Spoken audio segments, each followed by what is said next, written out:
When it comes to anime, majority of the time the main characters are usually male, or at least the ones that I've seen. The only older ones I could think of with female main characters would be like Sailor Moon. But recently we're starting to get new ones like Freyrin, which I heard is really good. I only started episode 1.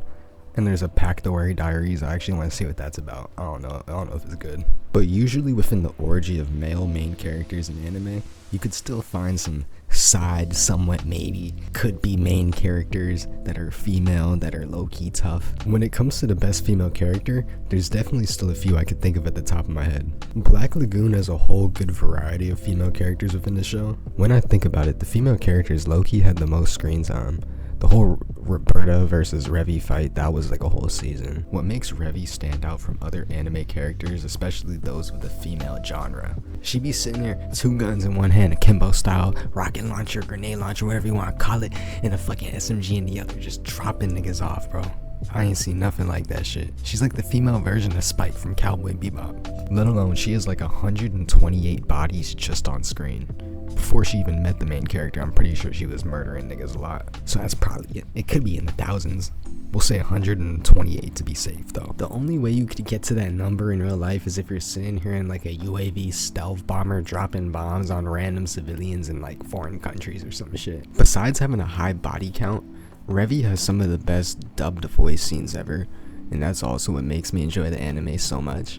One of my favorite scenes has gotta be when Revi said this dude's breath smells like cock. Your breath stinks like you've been sucking cock. And on top of that, the banter between her and Chinglish just be, that shit is peak, man. Revi is not the only badass character in Black Lagoon. I don't even know how to say her name, but that Russian woman Balanka, she basically leads the Russian mafia now. She was a high-ranking member of the Soviet military, and she brought all her members with her and shit to join the crime syndicate, and now she's just doing crime and killing niggas. She's not hot-headed or dumb or anything. Everything she does is strategic. She got a whole squad for everything. You rarely see her in the field, but she can throw hands. She's not weak. When it came to the twins, the murderous twins, these little psychopathic kids, side note, they was doing weird shit with each other. They were on some incest shit. She just destroyed them niggas. I'm not gonna lie, I don't even know how they fell for it.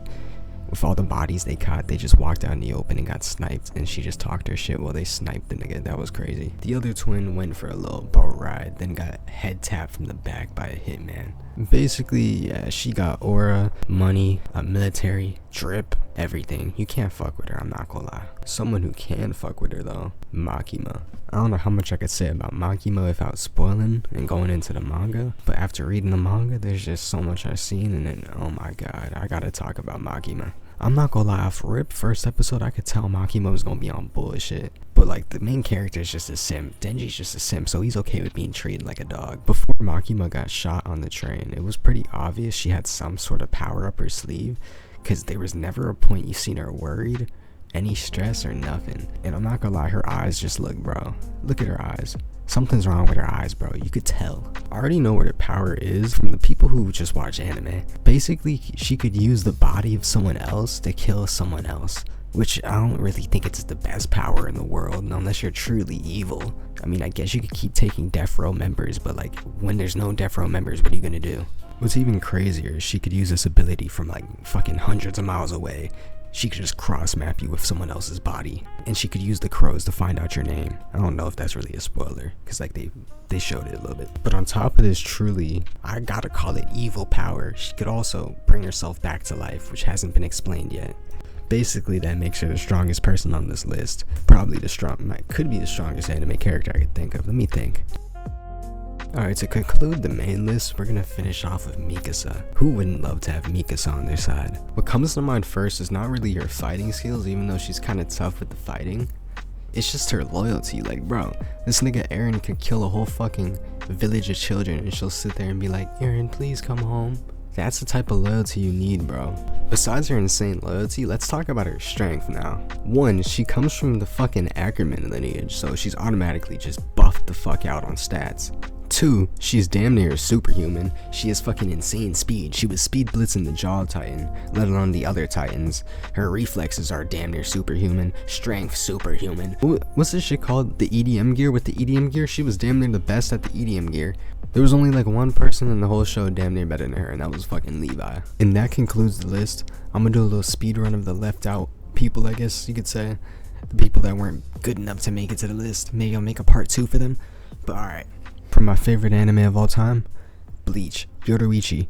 I'm not gonna lie, she's kind of tough, especially the new season. The newest season, her newest attack, what was that? I don't know Japanese, I don't know what the fuck her attack was. That was tough. Alright, next, Charlotte Linlin. Yeah, just a tank, a beast. And Sailor Moon. I didn't watch Sailor Moon, but I just heard that she could beat Goku. So, yeah. If that's true, let me know. Anyways, I hope y'all niggas enjoyed this shit. Let me know if you want a part 2 of this shit, or I'll just go to another topic like which anime character goons the most or some shit. I don't know.